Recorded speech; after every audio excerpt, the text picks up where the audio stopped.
Namo tassa bhagavato arahato sama sambuddhassa. Namo tassa bhagavato arahato sama sambuddhassa. Namo tassa bhagavato arahato sama sambuddhassa. Kalena dhamma sawanang itam manggalamuttamang. Mendengarkan dhamma pada saat yang sesuai, itulah berkah utama.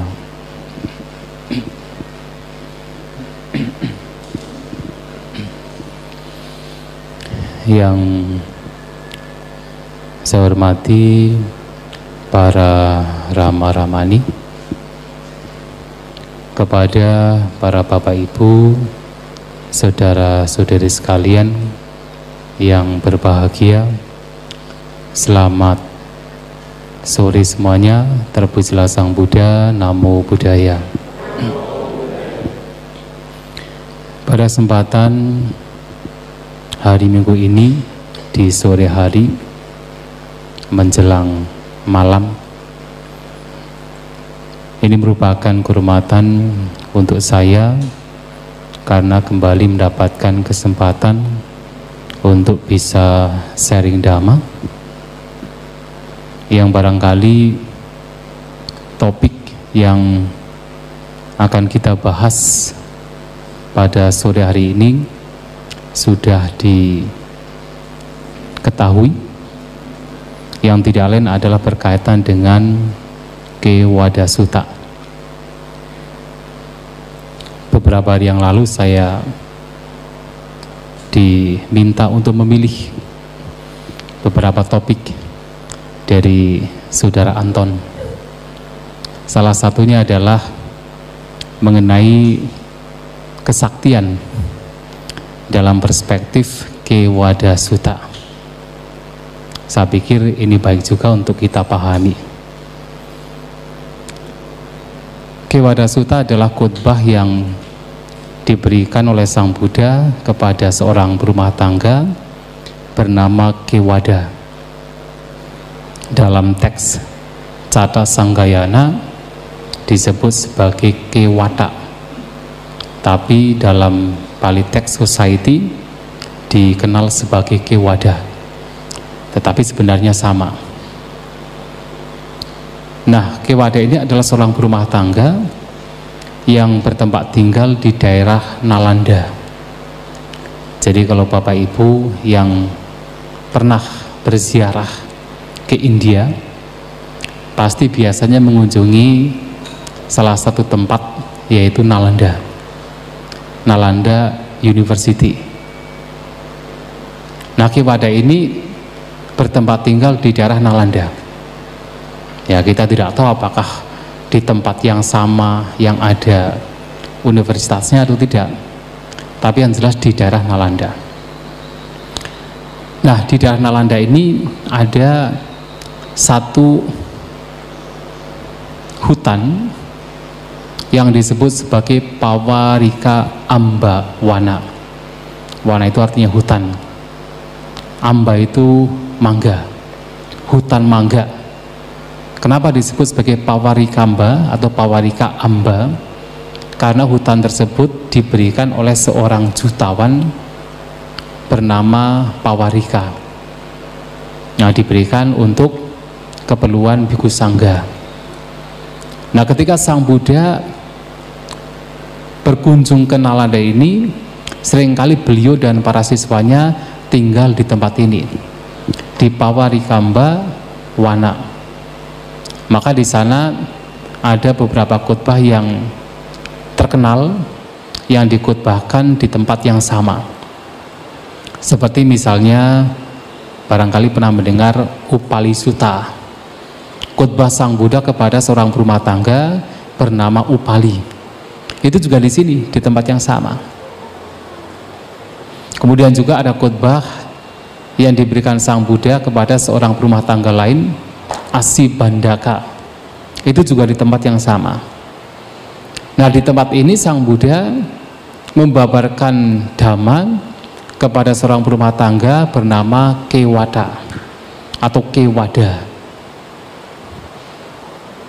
Nah, ketika Sang Buddha berdiam di sana, berumah tangga ini datang mengunjungi Sang Buddha dan menyampaikan sebuah kabar yang baik, karena di daerah Nalanda ini banyak berumah tangga yang memiliki keyakinan yang kuat terhadap Sang Buddha. Tetapi kemudian Kewada mengatakan, memohon kepada Sang Buddha untuk agar memberikan permisi atau izin kepada salah satu bikunya untuk bisa menunjukkan kesaktian. Tujuannya apa? Supaya orang-orang yang tadi sudah yakin terhadap Sang Buddha, Dhamma dan Sangha lebih yakin lagi. Saya kira pemikiran Kewada ini juga banyak dipikirkan oleh kita. Karena kadang-kadang ada beberapa umat datang kepada kami para biku. Kenapa ya Bante? Di tempat lain mereka bisa menunjukkan kesaktian. Ya, mereka ada para pemuka agama yang bisa menunjukkan kesaktian. Sehingga apa? Keyakinan mereka kepada agama mereka lebih tinggi lagi. Tetapi kenapa para bikunya tidak menunjukkan kesaktian? Kenapa? Kan harusnya menunjukkan kesaktian, kan begitu. Lawang kami tidak sakti. Bagaimana bisa menunjukkan? Dan kalaupun seandainya sakti pun juga memang oleh Sang Buddha tidak diperkenankan. Nah, Sang Buddha mengatakan ketika ditanya demikian, saya tidak mengajarkan dhamma kepada para siswa saya, kepada para biku, agar bisa menunjukkan kesaktian kepada berumah tangga, agar bisa menunjukkan utari manusa dhamma idi patihariang, kesaktian kekuatan gaib yang melebihi kemampuan manusia. Tidak mengajarkan demikian. Walaupun sudah dijawab demikian, Kewada ini juga meminta lagi. Sampai 3 kali Sang Buddha menjawab dengan jawaban yang sama. Barangkali Kewada ini berpikir kalau diminta terus sampai 3 kali pasti akan ditunjukkan.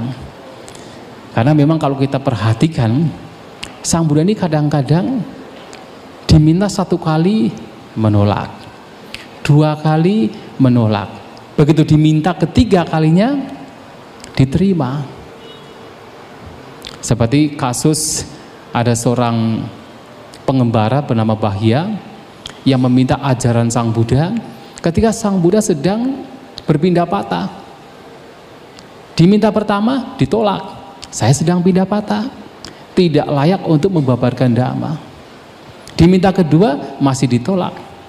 Begitu diminta ketiga, kemudian diajarkan dhamma. Barangkali ini Kewada ini meniru orang-orang yang meminta Sang Buddha selama 3 kali, kemudian bisa diterima.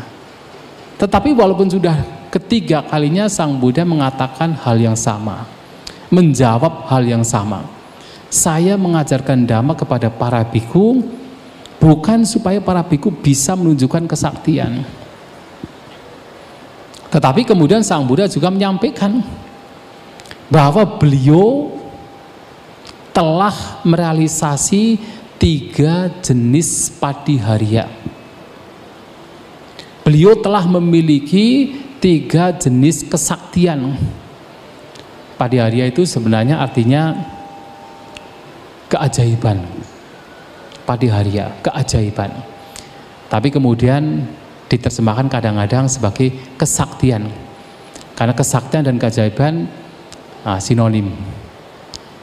Nah, Sang Buddha memiliki 3 keajaiban, 3 patiharya. Yang pertama adalah disebut Idi Padiharya, yang dikatakan sebagai keajaiban yang berkenaan dengan kekuatan gaib. Jadi seperti beliau bisa dari satu menjadi banyak. Eko pihutwa bahuda, dari banyak menjadi satu. Bahuda pihutwa eko, bisa merubah dirinya. Jangankan Sang Buddha, bahkan para siswa Sang Buddha pun yang mereka disebut sebagai calabinya, yang ketika ada Magha Puja mereka berkumpul 1250 arahat, kesemuanya adalah calabinya, juga mempunyai kesaktian yang sama, bisa merubah dirinya dari satu menjadi banyak. Tapi tidak hanya dari satu menjadi banyak, dari banyak menjadi satu. Karena kalau sudah banyak tidak kembali lagi, bayangkan nanti dunia akan penuh. Maka juga dari banyak menjadi satu. Dan beliau Sang Buddha juga punya kemampuan untuk bisa menembus apapun, seperti berjalan di ruang terbuka, menembus tembok, bahkan bisa menembus gunung, seperti berjalan di ruang terbuka. Jadi saya tapi akase, jadi seperti berjalan di angkasa, ruang terbuka. Dan juga bisa berjalan di atas air, seperti berjalan di tanah. Hebat ya. Jadi kalau kita bicara kesaktian itu, guru kita itu wah sakti banget sebenarnya. Cuman saja jarang diungkapkan.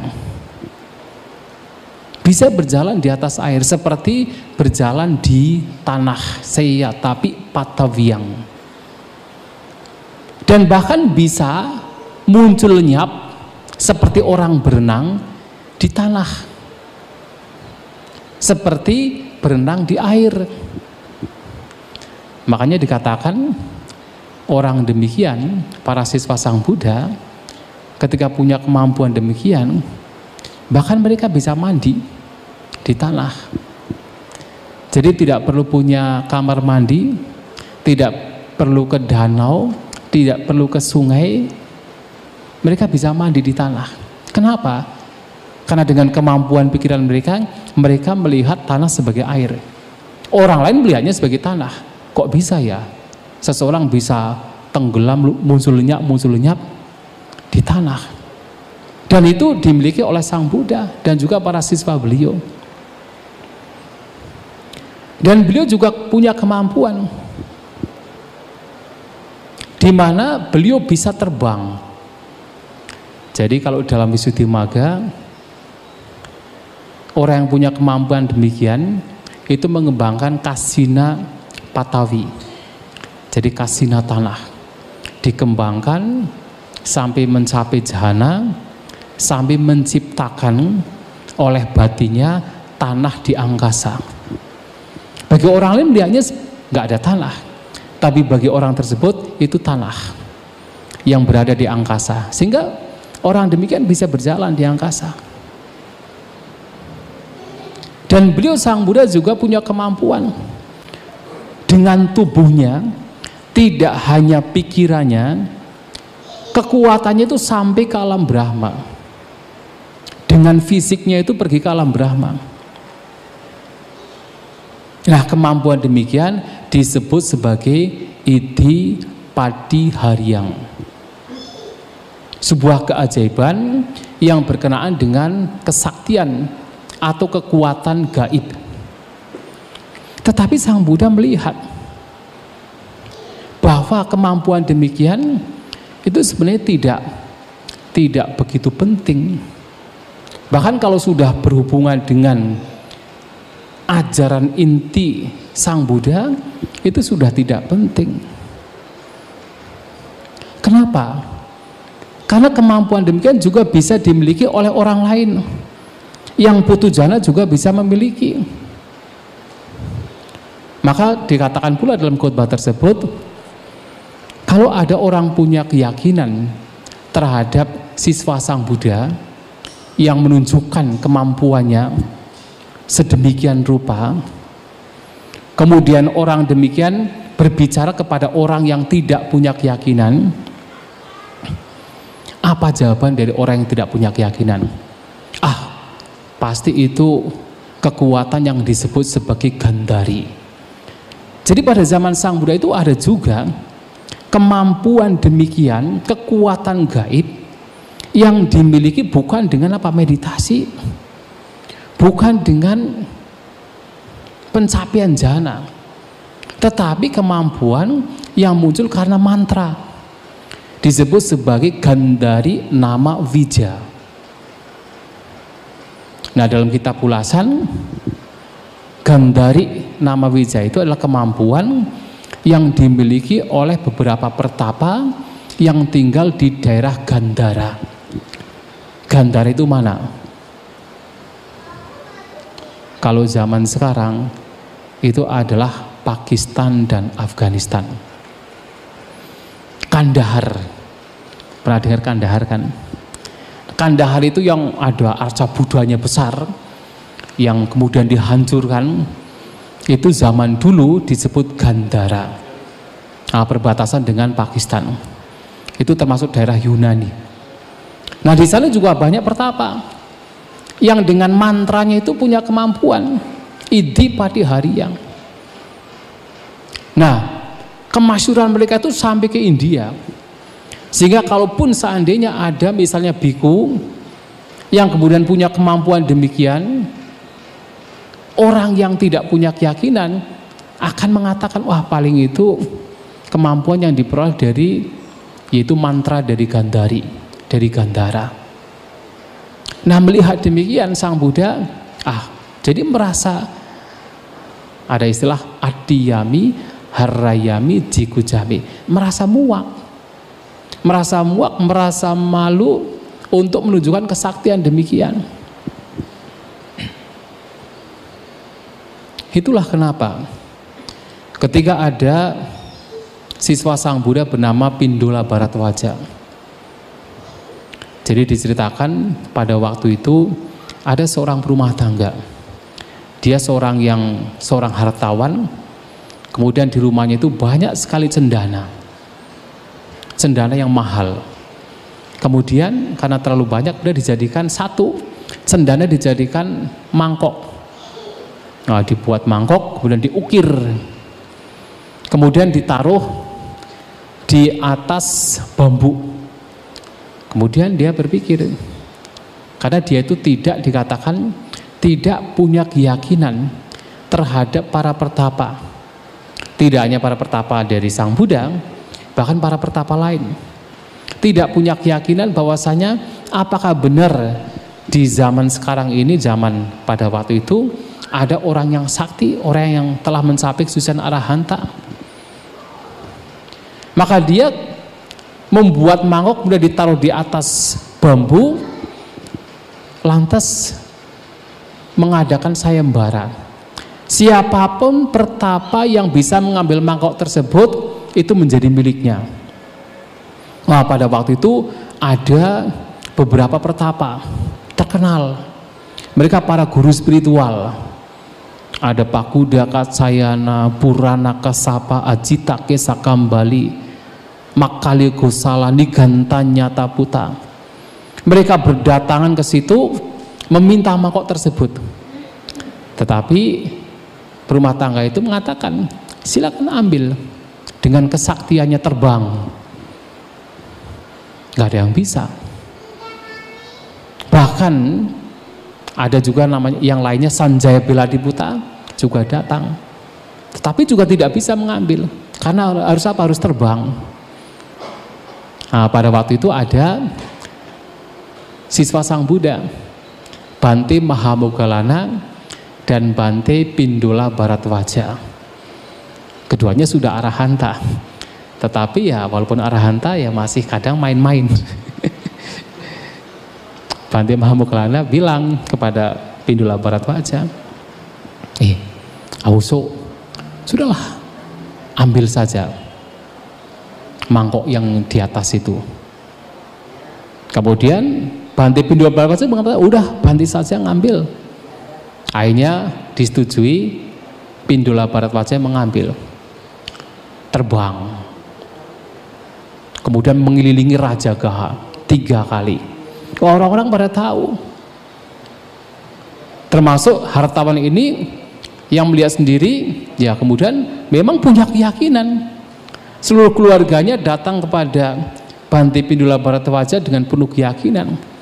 Bahkan masyarakat di situ juga sama. Sampai Bante Pindula Bharadwaja ini mendapatkan berbagai macam persembahan gara-gara menunjukkan kesaktiannya. Nah, akhirnya apa yang terjadi? Masyarakat bukan kemudian menghormati Dhamma, tetapi lebih menghormati kesaktiannya.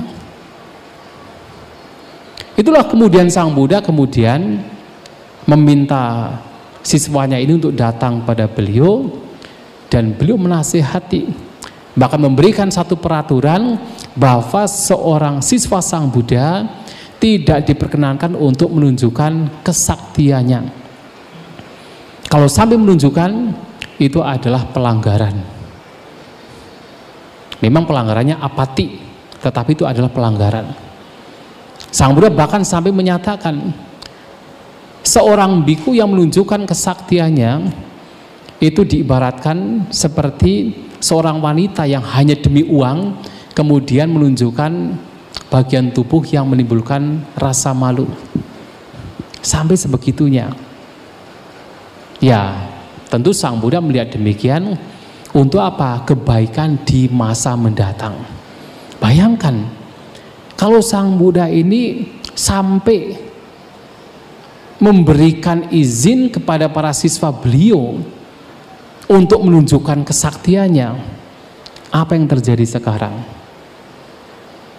Masyarakat, bahkan masyarakat Buddhis sekalipun akan datang ke wihara itu hanya demi apa? Melihat kesaktian, bukan Dhamma. Bayangkan pula para biku yang tidak sakti pun akan mengaku dirinya sebagai sakti juga. Akan demikian. Dan dampaknya para biku yang sebenarnya tidak sakti mengaku dirinya sakti, ya tidak boleh mengenakan jubah. Dan yang sakti pun juga bukannya mengembangkan hal-hal yang baik berkenaan dengan Dhamma, malahan mengembangkan hal yang sebenarnya tidak berkenaan dengan Dhamma. Yang dicari adalah kesaktian. Itu kenapa tidak diperkenankan. Dan yang kedua adalah tidak diperkenankan karena apa? Karena ajaran Sang Buddha ini bukan untuk kesaktian. Sedangkan kesaktian ini sifatnya adalah tidak kekal. Sifatnya sementara. Siapapun bisa sakti. Tetapi sesakti apapun pasti meninggal, dan pasti kalaupun belum mencapai lenyapnya kotoran batin, pasti akan terlahir lagi, akan menderita. Cobalah kalau kita perhatikan, misalnya Bante Dewadatta, ya kan, Biku Dewadatta, oh sakti sekali. Bante ini juga punya idi, punya kesaktian, idi Patiharya punya kesaktian seperti Bante Mahamoggallana yang disebut Wikubana, bisa mengubah dirinya menjadi apapun yang dia inginkan. Mau menjadi, walaupun dia laki-laki, menjadi perempuan bisa, menjadi seperti naga bisa, menjadi seperti binatang bisa, bahkan barangkali bisa menjadi babi ngepet. Bisa dengan kesaktiannya. Tetapi karena dia belum mencapai lenyapnya kotoran batin, bahkan belum mencapai yang level yang paling rendah yaitu sotapanna, masih saja melakukan tindak kejahatan. Maka ini karena kesaktian sifatnya demikian, maka tidak diperkenankan. Pada zaman Sang Buddha banyak pertapa lain, banyak brahmana lain yang juga punya kesaktian. Seperti misalnya, mungkin Bapak Ibu pernah mendengar seorang pengembara, seorang pertapa bernama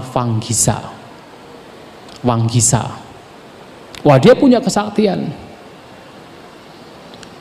Dengan mengambil tengkorak tempurung kepala manusia yang sudah meninggal, kemudian diketuk-ketuk, dia bisa tahu kemana orang ini dilahirkan.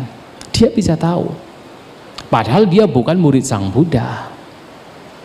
Hanya kemudian sebuah keberuntungan, Wanggisa ini bertemu dengan Sang Buddha. Kemudian Sang Buddha mengambil tengkorak dari seorang arahanta, disuruh ngetok-ngetok kepalanya. Sekarang berada di mana? Nggak bisa lihat. Kalah. Tidak tahu kemana arahanta ini dilahirkan. Ya memang sudah tidak dilahirkan.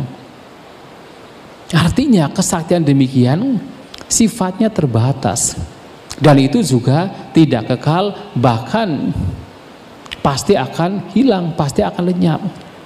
Maka Sang Buddha, walaupun dalam ajarannya mereka para siswa beliau dengan praktik meditasi kemudian dapat kemudian dikembangkan untuk mencapai kemampuan-kemampuan demikian, tetapi tidak dianjurkan untuk showing off, tidak dianjurkan untuk kayak menunjukkan.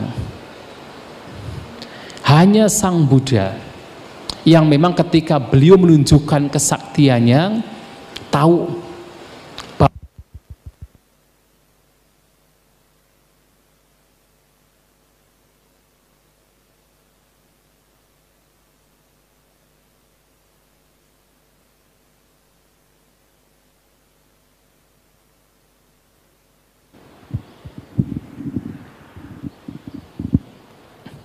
ya, jadi hanya Sang Buddha yang tahu bahwasanya ketika menunjukkan kesaktian, orang ini bisa mendapatkan keyakinan atau tidak, masih yakin terhadap Dhamma atau tidak. Itu hanya Sang Buddha. Maka beliau kadangkala memang menunjukkan kesaktian. Seperti misalnya ketika ada para biku yang memecahkan grupnya, kelompoknya yang mengikuti Bante Dewadatta atau Biku Dewadatta, kemudian Sang Buddha meminta dua siswanya, Bante Mahamoggallana dan juga Bante Sariputta, untuk datang ke sana. Nah, Bante Sariputta punya kemampuan, yaitu adalah melihat pikiran makhluk lain. Beliau punya kemampuan, ini pikirannya masih dikuasai oleh Lobatusaboha atau tidak. Ini pikirannya sudah bersih atau masih kotor. Itu Bante Sariputta. Sedangkan Bante Mahamoggallana punya kemampuan untuk, salah satunya adalah tadi Vikubana, mengubah dirinya. Nah, dua siswa Sang Buddha ini diminta oleh Sang Buddha untuk menemui 500 biku. Sampai di sana, Bante Sariputta dengan kemampuan pikirannya melihat khotbah apa yang cocok untuk 500 biku ini. Diberi nasihat, diberi wejangan, dan mencapai kesucian Sotapanna. Nah, pada waktu itu para biku ini sebenarnya mengapa ikut dengan biku Dewadatta? Ya karena Bante Dewadatta ini punya kesaktian, bisa mengubah dirinya. Nah, Bante Mahamoggallana juga mengubah dirinya dengan berbagai macam. Nah, sehingga para biku ini dengan, ya katakan kita bisa mengatakan pertunjukan kesaktian dari dua Bante ini yang memang diminta oleh Sang Buddha, mereka akhirnya mengikuti kembali kepada Sang Buddha. Nah, untuk mereka ini tidak masalah. Sang Buddha memberikan, katakan menunjukkan kesaktian kepada orang-orang tertentu, yaitu memang tahu bahwasanya ketika kesaktian ini ditunjukkan, mereka tidak akan keluar dari Dhamma. Mereka tetap akan yaitu yakin terhadap Dhamma, tetapi tidak untuk orang lain. Bukan Dhamma yang menjadi ketertarikan, tetapi adalah justru kesaktian yang menjadi ketertarikan. Nah, ini yang pertama, disebut Iti Padiharya. Nah, yang kedua adalah Adesana Padiharya, yaitu keajaiban untuk Adesana. Itu sebenarnya artinya seperti membuka. Yang dimaksud membuka di sini adalah membuka apa yang dipikirkan oleh orang lain. Artinya apa? Kemampuan untuk bisa membaca pikiran orang lain. Oh, dia sedang berpikir seperti ini, dia masih punya keserakahan, dia masih punya kebencian, dia keserakahannya sudah lenyap, kebenciannya sudah lenyap, punya kemampuan demikian. Tetapi Sang Buddha juga masih melihat bahwa membaca pikiran orang lain juga berbahaya. Kenapa? Karena untuk orang-orang yang tidak percaya dengan kemampuan demikian yang dimiliki oleh para siswa Sang Buddha, akan mengatakan, paling-paling itu adalah kemampuan yang disebut sebagai manika. Manika nama wija. Jadi ada namanya pengetahuan wija yang berkenaan dengan mantra yang disebut sebagai manika. Dengan mantra tersebut bisa membaca pikiran orang lain. Nah, karena hal itulah maka Sang Buddha juga meminta kepada siswanya, kalaupun bisa membaca pikiran orang lain, tidak ditunjukkan, tidak showing off. Sekali lagi, ada beberapa orang yang tidak punya keyakinan. Dan kalaupun orang punya keyakinan, orang demikian bisa kemudian tidak yakin lagi kepada Dhamma, tetapi justru kepada kesaktiannya. Sedangkan kesaktian sekali lagi adalah sifatnya masih tidak kekal. Orang yang sakti belum tentu suci.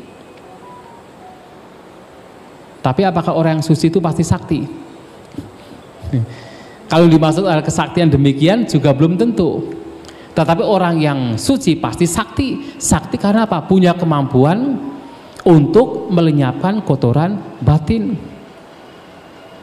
Jadi kata sakti itu dari bahasa Pali, yaitu sati, T-nya 2, bukan 1. Sati, sati itu artinya kemampuan. Nah, orang punya kemampuan itu adalah orang yang sakti. Orang yang punya kemampuan untuk melenyapkan kotoran batin itu juga kesaktian. Tetapi orang yang suci belum tentu punya kesaktian seperti Iti Padiharya atau Adesana Padiharya. Bahkan belum tentu sakti seperti bisa melihat kehidupan-kehidupan yang lampau. Dan juga belum tentu sakti seperti misalnya melihat makhluk-makhluk lahir mati sesuai dengan karmanya masing-masing, yang disebut sebagai Diba Cakunyana. Belum tentu. Tetapi orang yang suci, apalagi arahanta, adalah orang yang sudah sakti karena mampu melenyapkan kotoran batin, disebut asawa kaya nyana. Nah, dua kesaktian pertama ini atau dua keajaiban pertama ini oleh Sang Buddha kepada para siswa beliau dilarang untuk ditunjukkan karena ada sisi bahayanya.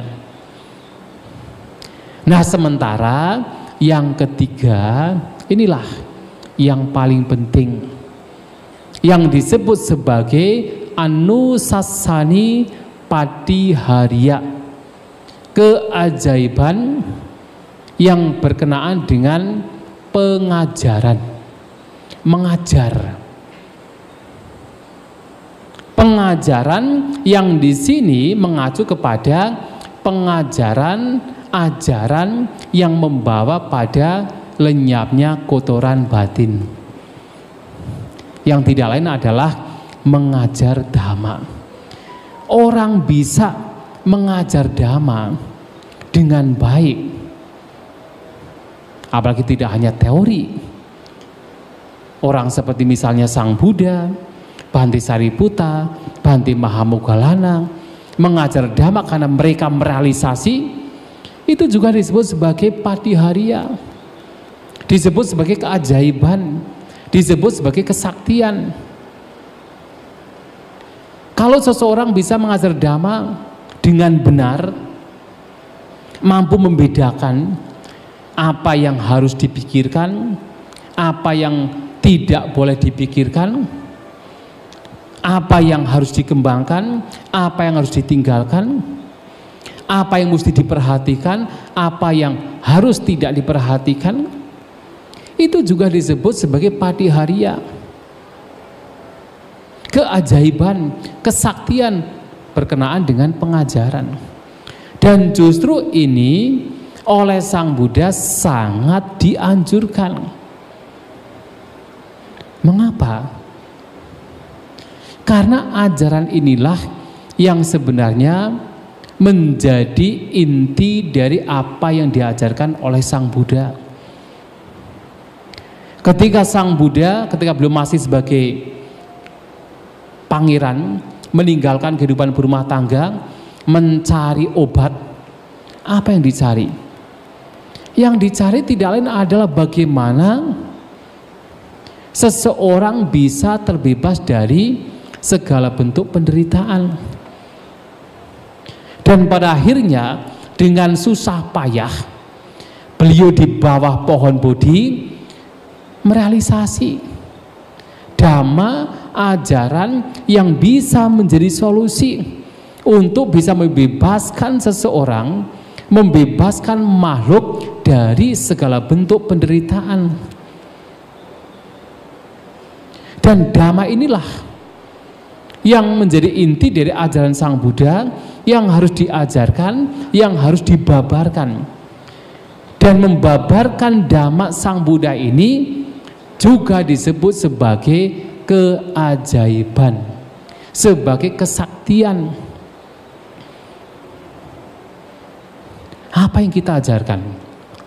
Tidak lain adalah mengajarkan orang-orang bagaimana mempraktikkan jalan yang membawa pada lenyapnya duka, lenyapnya penderitaan.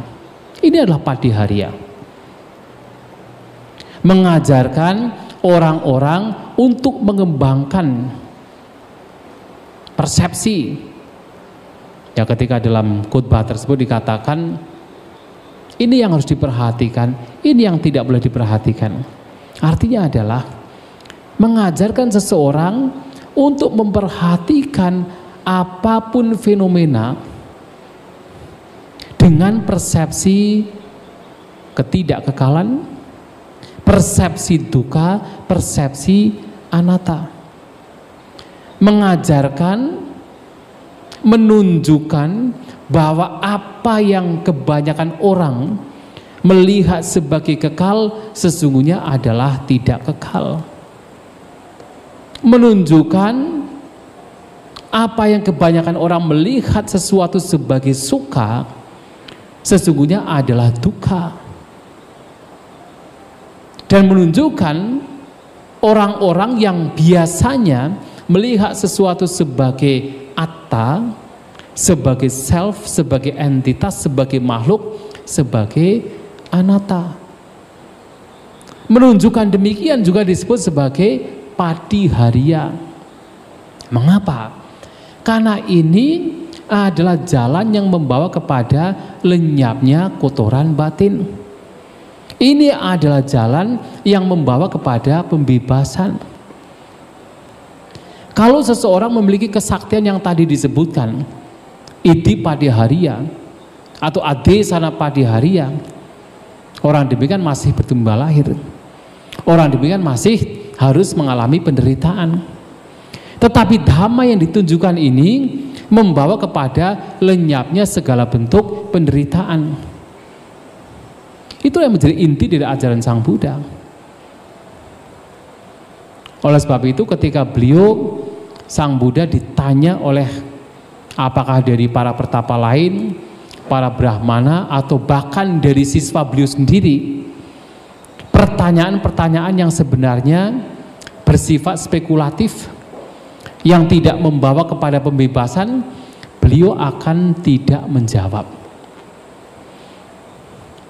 Sebagai contoh adalah ada siswa beliau bernama Malunggya Buta datang pada Sang Buddha dan bertanya berkenaan dengan 10 pertanyaan spekulatif yang pada zaman beliau, zaman Sang Buddha itu sangat populer, dibahas oleh banyak pertapa dan juga brahmana.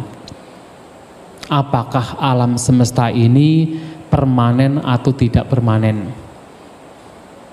Pernah kan kita terpikir demikian? Alam semesta ini permanen tidak ya? Kekal sepanjang masa atau tidak? Atau kiamat?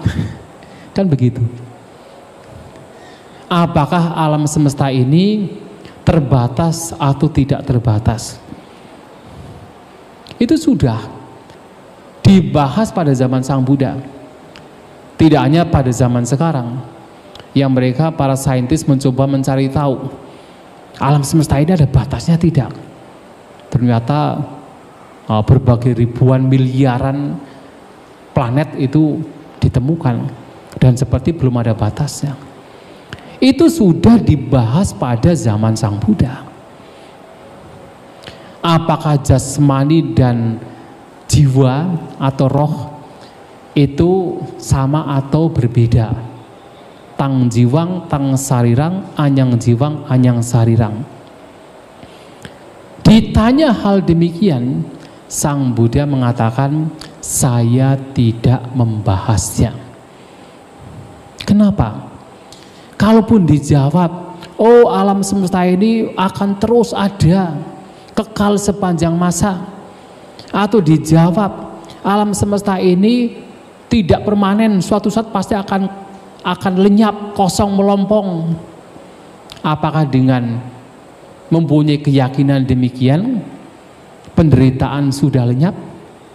Kotoran batin telah dihancurkan? Tidak. Kalaupun kemudian kita percaya, yakin alam semesta itu tidak terbatas atau ada batasnya, apakah kemudian kotoran batin lenyap? Penderitaan lenyap? Juga tidak.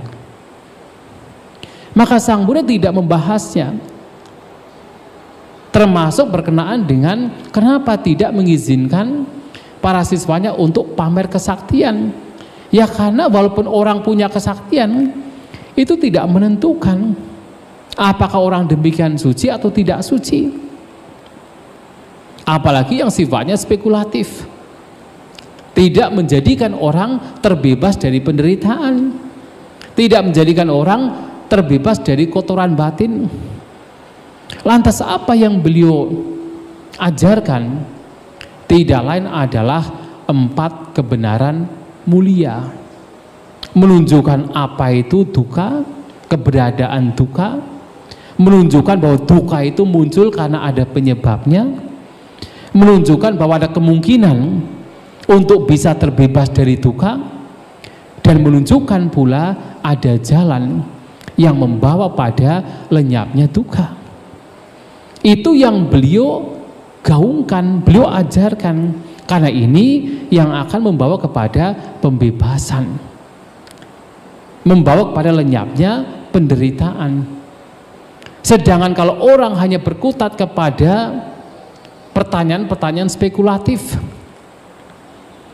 atau berkutat pada hal-hal yang sebenarnya tidak membawa kepada pencerahan, itu seperti seseorang yang sebenarnya terkena anak panah beracun, kemudian keluarganya membawa dia ke dokter, membawa dia ke tabib, tapi dia tidak mau anak panah beracun itu dicabut sebelum dia tahu, mendapatkan jawaban siapa yang memanah dia, dari keluarga mana, dari marga apa, dari kampung mana, panahnya terbuat dari apa. Sebelum dia mendapatkan jawaban atas pertanyaan-pertanyaannya, apa yang terjadi? Mati duluan. Percuma. Nah, Sang Buddha melihat ketidakmanfaatan dari hal-hal ini. Nah, beliau dengan sangat konsisten dari awal sampai akhir, yang beliau ajarkan tidak lain adalah 4 kebenaran mulia. Beliau menyampaikan, pube cahang bikawe ittarahica, dukanca panyapemi, duka saca nirudanca. Dari dulu sampai sekarang yang saya ajarkan hanya 2, tentang keberadaan duka dan juga lenyapnya duka, tidak ada yang lain. Bahkan ketika berbicara apa itu padicca samuppada, sebab musabab yang saling bergantungan, atau hukum yang menunjukkan kepada kita bahwa fenomena munculnya itu bersebab, munculnya karena sebab-sebab, itu juga ditunjukkan oleh Sang Buddha untuk memahami apa itu duka, apa lenyapnya duka. Ya kan? Ketika dikatakan avijja pacaya sangkara, sangkara pacaya winyana, dan seterusnya, itu adalah kemunculan dari duka, penderitaan. Dan ketika disampaikan awijayatvewa asesa viraga nirodha sangkara nirodho, dengan lenyapnya, padamnya secara total avijja, lenyap pula sangkara dan seterusnya, itu adalah ajaran yang menunjukkan lenyapnya duka. Hanya itu saja dan tidak yang lain. Bahkan ketika berbicara tentang hukum karma saja, kan dari hukum karma kita bisa mengambil banyak manfaat. Dengan Sang Buddha menunjukkan hukum karma, kita dimotivasi untuk berbuat banyak kebajikan. Apakah kemudian tujuan memahami hukum karma agar kita banyak berbuat kebajikan supaya terlahir di alam surga? Tidak. Tidak demikian. Tujuan Sang Buddha menunjukkan hukum karma adalah memang di satu sisi agar orang menjalankan hidup yang lebih baik, setidaknya ketika kematian terjadi terlahir dalam surga. Tapi itu bukan final, bukan sebagai intinya. Justru intinya adalah menunjukkan selama kita masih dikuasai oleh hukum karma, artinya kita masih harus bertumimba lahir. Dan selama kita masih bertumimba lahir, artinya kita masih harus menderita. Maka dengan ajaran hukum karma ini, kita ditunjukkan bagaimana supaya kita bebas dari cengkraman hukum karma.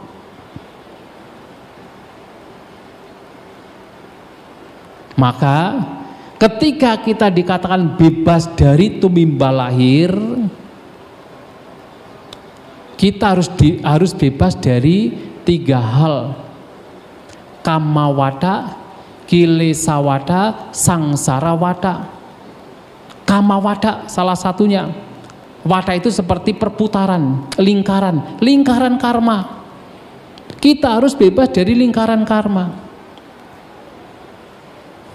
Maka ajaran Sang Buddha termasuk adalah jalan yang membawa pada lenyapnya penderitaan, yang tidak lain adalah jalan mulia berunsur 8. Itu disebut sebagai kamakaya sangwatanti.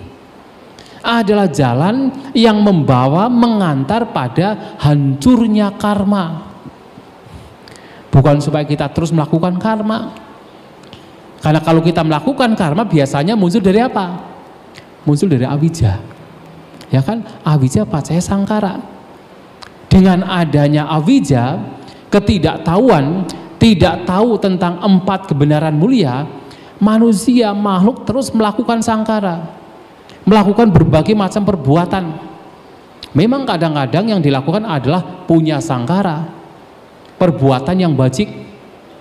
Kadang-kadang bahkan melakukan yang namanya aninja sangkara, perbuatan yang membawa kepada pencapaian arupa Brahma, yaitu mencapai arupa jana. Tapi kadang pula melakukan yang disebut apunya sangkara, perbuatan-perbuatan yang tidak bajik, yang membawa kepada kelahiran di alam menderita. Ternyata bajik dan tidak bajik umumnya muncul dari awija, muncul dari ketidaktahuan, karena tidak tahu tentang 4 kebenaran mulia. Salah satunya tidak tahu bahwa tanha, nafsu keinginan adalah yang membawa kepada penderitaan. Maka seseorang melakukan perbuatan atas dasar tanha. Karma itu sebenarnya secara umum perbuatan yang muncul dari tanha. Maka kalau seseorang ingin terbebas dari duka penderitaan, harus terbebas dari karma. Dan untuk terbebas dari karma, harus terbebas dari tanha. Tanha pahana kamang pahiyati, kamang pahana dukang pahiyati. Dengan ditinggalkannya, dihancurkannya tanha, nafsu keinginan, karma perbuatan juga dihancurkan. Dan dengan dihancurkannya karma, duka penderitaan juga dihancurkan. Nah, sehingga bahkan Sang Buddha menjelaskan, membabarkan, membeberkan, menunjukkan hukum karma itu bukan sekedar supaya kita hanya berhenti pada kebajikan. Kebajikan jauh lebih baik, sangat dianjurkan untuk dilakukan, karena setidaknya membawa kepada kelahiran di alam bahagia ketimbang keburukan. Tetapi itu bukan final, itu bukan yang menjadi inti dari kita memahami hukum karma. Justru adalah bagaimana kita tidak dicengkeram oleh karma. Dan itu semua karena apa? Ajaran Sang Buddha adalah ajaran yang membawa kepada bebasnya seseorang dari penderitaan, termasuk bebas dari hukum karma, dari kamawada. Oleh sebab itu, dalam praktik meditasi kan sering yang sudah pernah mempraktikkan vipassana kan dianjurkan bagaimana seseorang memperhatikan setiap fenomena, setiap objek dengan tidak memunculkan reaksi. Apakah reaksi yang sifatnya adalah mencengkeram, terlibat di sana, artinya serakah di sana, bergembira di sana, atau reaksi yang sifatnya menolak, tetapi hanya sekedar memperhatikan, sekedar menyadari. Kenapa? Karena di situ muncul dari kebijaksanaan, memahami bahwa reaksi itu adalah karma perbuatan. Bisa itu perbuatan yang baik, bisa perbuatan yang buruk. Tetapi setiap perbuatan biasanya muncul dari tanha. Maka seseorang diajarkan untuk bagaimana melihat fenomena, memperhatikan fenomena dengan sekedar menyadari. Artinya pada waktu itu tidak melakukan perbuatan. Itu yang kemudian oleh Sang Buddha disampaikan kepada seorang menteri bernama Santati, yang belum mengatakan, yang pubetang visudehi pacate mahukincanang majeje no gahisasi upasanto carisasi. Jadi yang lampau dibersihkan, yang akan datang jangan diisi atau kosongkan yang akan datang, yang sekarang ini tidak digenggam. Itu adalah praktik vipassana yang sesungguhnya cara agar kita tidak melakukan perbuatan. Pada saat kita hanya sekedar menyadari, artinya sedang membersihkan yang lampau. Kenapa? Karena yang lampau itu, yang sekarang kita alami adalah semua hasil dari yang telah lewat. Sekarang kita mengalami apapun perasaan, emosi yang kita alami, itu adalah dampak dari yang telah lampau. Kalau kita hanya sekedar mengalami, artinya kita sedang membersihkan yang lampau. Dan karena kita hanya sekedar mengalami, tidak bereaksi, artinya kita tidak membuat perbuatan. Karena tidak melakukan perbuatan, maka sedang mengosongkan yang akan datang. Yang akan datang tidak diisi, dikosongkan. Pacate mahukincanang.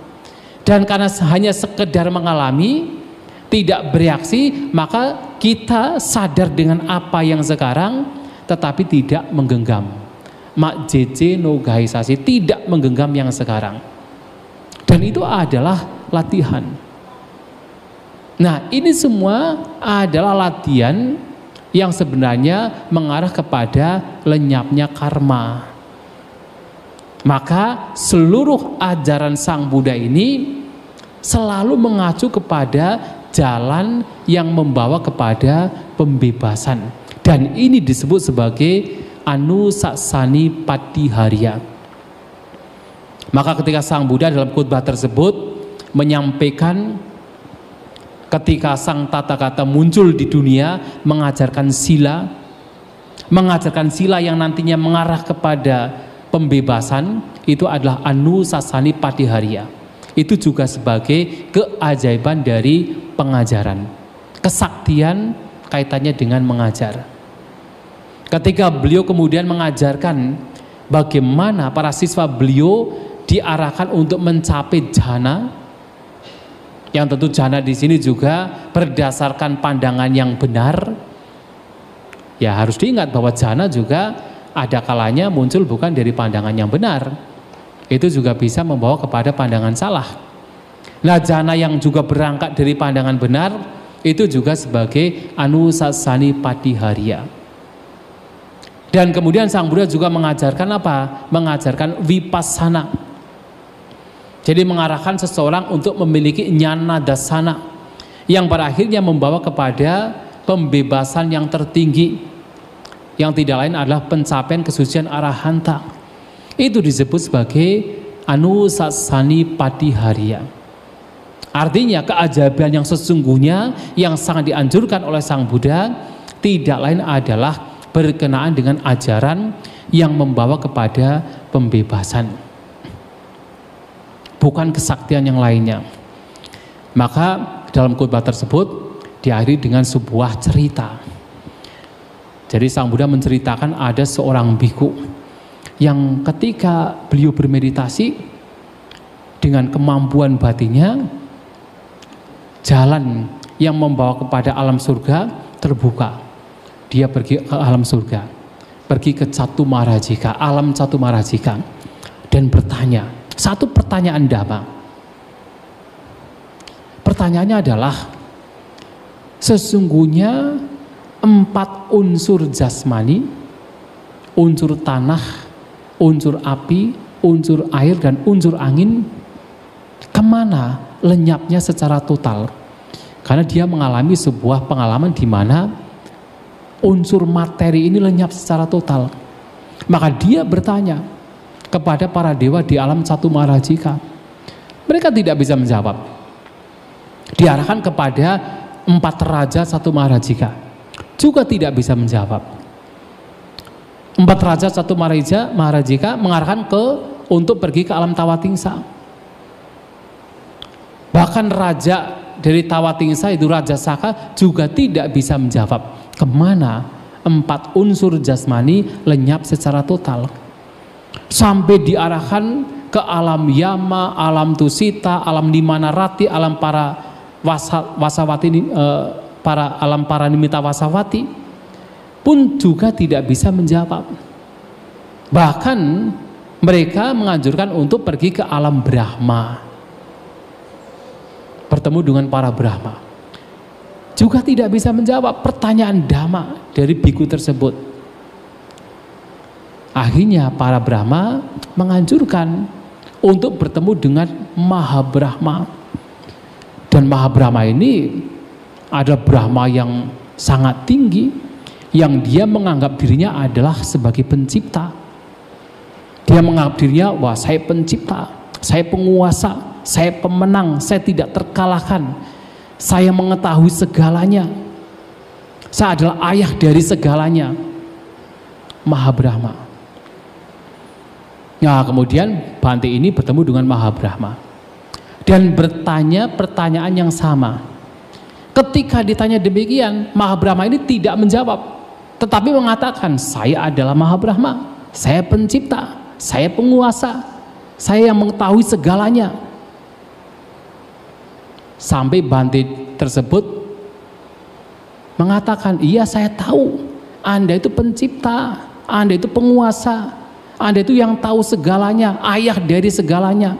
Tapi saya tanya, kemana sesungguhnya empat unsur ini lenyap secara total? Ditanya demikian masih mengatakan, oh saya Mahabrahma, saya pencipta, saya penguasa, saya yang tahu segalanya. Iya saya tahu, Anda itu Mahabrahma. Tapi saya tanya, kemana empat unsur ini lenyap secara total?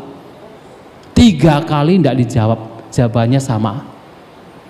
Lantas Mahabrahma ini memegang pundak Bhante ini, dibawa ke belakang,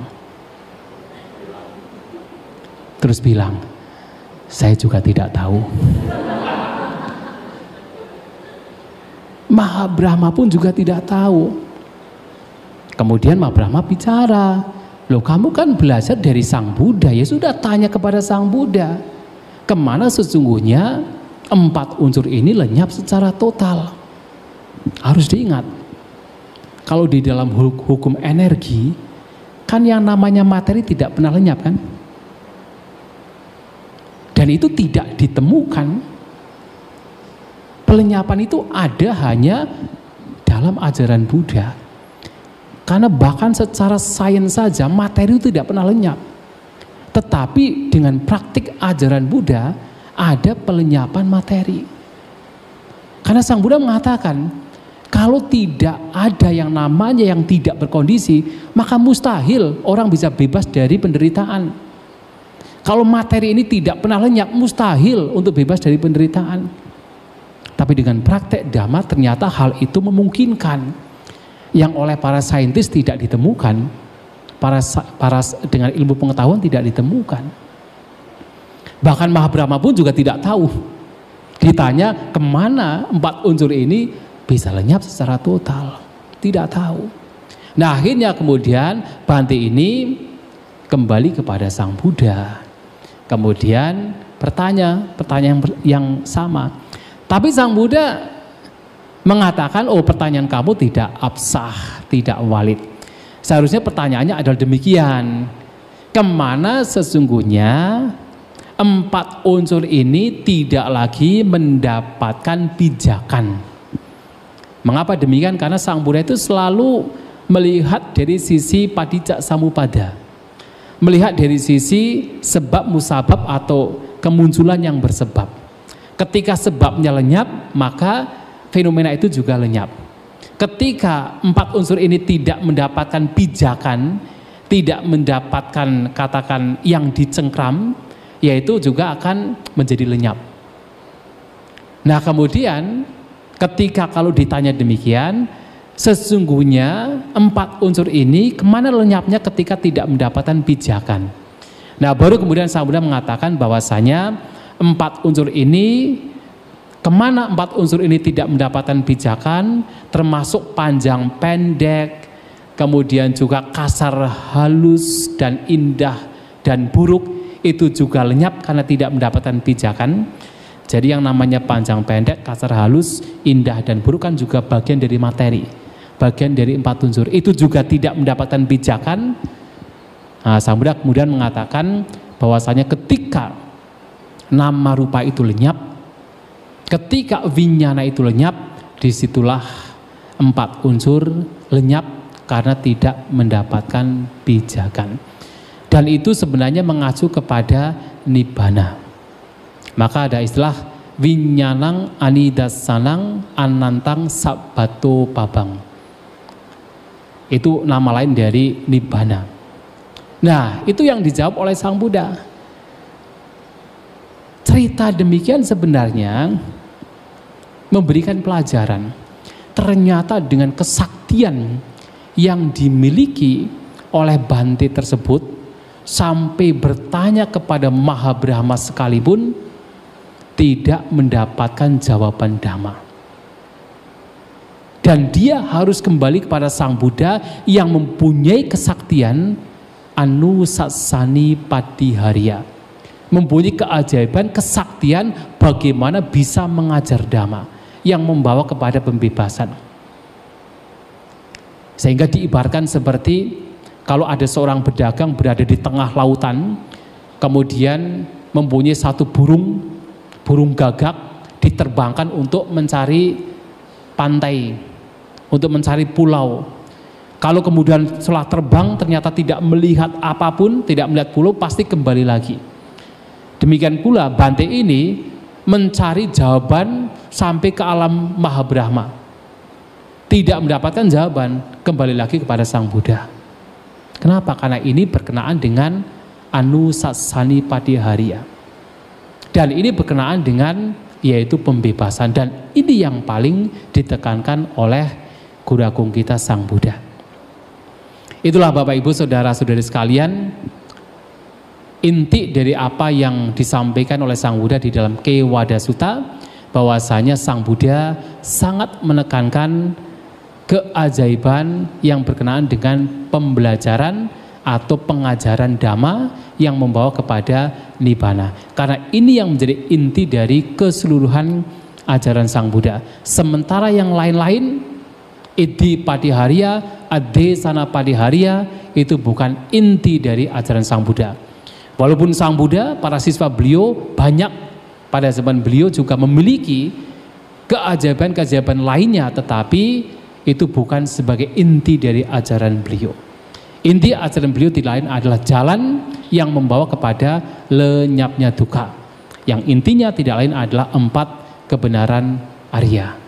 Itulah yang ingin saya sampaikan pada kesempatan malam hari ini. Semoga dapat dipahami, semoga kita semua maju dalam Dhamma, sabisata bawantu sukitata, semoga semua makhluk berbahagia.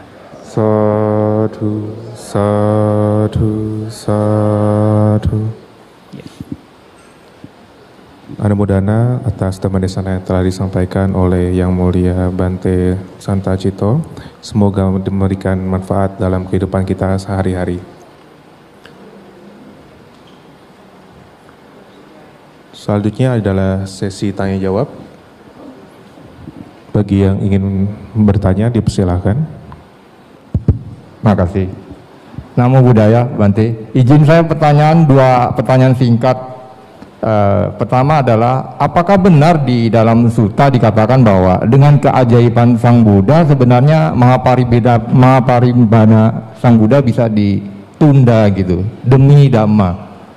Pertanyaan kedua adalah, kalau seseorang mungkin umat ya itu sudah bisa sepertinya tidak lagi memberikan satu atau tidak lagi mengharapkan pamri, atau mungkin dalam istilah palinya kiriya ya Bante ya, itu sudah merupakan ciri-ciri tercapainya satu tingkat kesucian yang paling dasar. Mohon penjelasan Bante, terima kasih. Ya.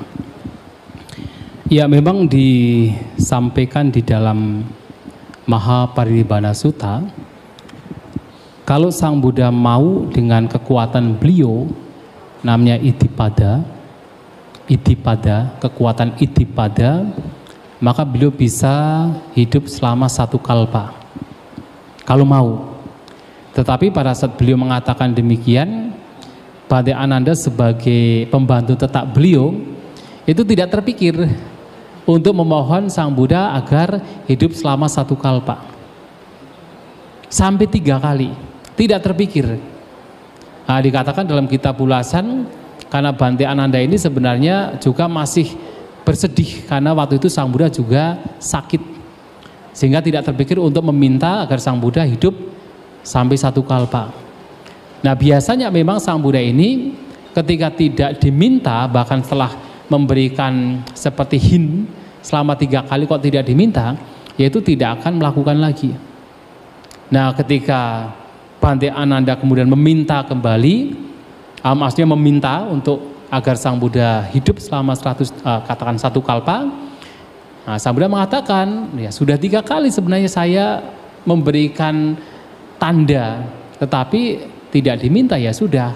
Jadi saya sudah berjanji kepada Mara untuk parinibbana, sehingga tidak mungkin seorang Buddha seperti menelan ludahnya sendiri, tidak mungkin.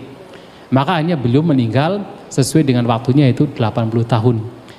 Nah, 1 kalpa ini seperti kok panjang banget ya, padahal dalam kitab ulasan sebenarnya yang dimaksud dengan 1 kalpa itu adalah mengacu pada umur rata-rata manusia pada waktu itu. Karena pada waktu itu umur rata-rata manusia adalah 100 tahun, maka artinya Sang Buddha bisa bertahan selama 100 tahun. Ya, jadi tidak sampai 1 kalpa, enggak jelas sampai kapan gitu kan, tapi 100 tahun. Nah, itu memang dikatakan demikian. Ya jelas bagi seorang Buddha bisa demikian. Kalau seorang arahanta biasanya mereka melihat dari apa namanya jiwitindriya. Seorang arahanta itu tahu kapan akan meninggal. Jadi mereka itu tahu kapan kekuatan dari indria kehidupannya itu berhenti. Sehingga kalau sudah dekat biasanya arahanta itu akan, ya banyak kasus-kasus pada zaman Sang Buddha yang mereka kemudian mengundang para biku.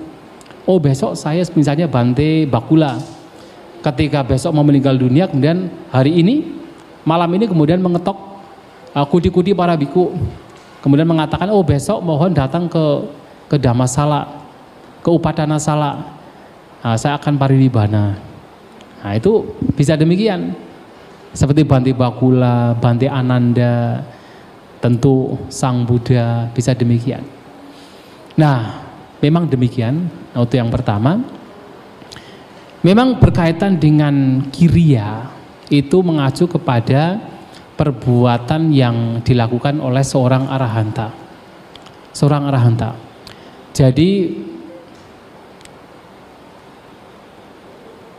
seorang arahanta ya sebenarnya melakukan perbuatan seperti kita. Mereka seperti Sang Buddha masih ada niat untuk membabarkan dhamma, niat untuk makan, untuk minum, niat untuk bermeditasi, niat untuk berbaring. Sang Buddha, para arahanta juga punya niat demikian seperti kita. Hanya saja karena niat mereka itu tidak disertai oleh tanha, maka untuk membedakan dari niat orang lain, bahkan seorang anagami sekalipun, perbuatan mereka yang masih didasari oleh niat itu disebut sebagai kiriya. Sama-sama karma, sama-sama perbuatan. Sebenarnya kiriya dan karma itu dari akar kata yang sama dalam bahasa Pali. Dari akar kata kar artinya berbuat. Akar kata yang sama. Hanya karena para arahanta tidak memiliki tanha, sehingga karena tidak ada tanha maka tidak akan ada buah di masa mendatang. Perbuatan mereka disebut sebagai kiriya. Sedangkan perbuatan kita yang kebanyakan itu disertai oleh tanha, maka disebut sebagai karma. Itu yang membedakan sebenarnya. Jadi hanya karena ada tanha dan tidak ada tanha, maka ini kirya, ini karma, dan sama-sama adalah perbuatan. Oleh sebab itu seorang arahanta juga sering disebut sebagai nippapanca. Kalau manusia biasa pada umumnya adalah papanca. Papanca birata paja. Jadi makhluk-makhluk pada umumnya itu masih suka atau bergembira dengan papanca. Papanca itu artinya adalah mental proliferation atau perkembangbiakan pikiran, obsesi pikiran.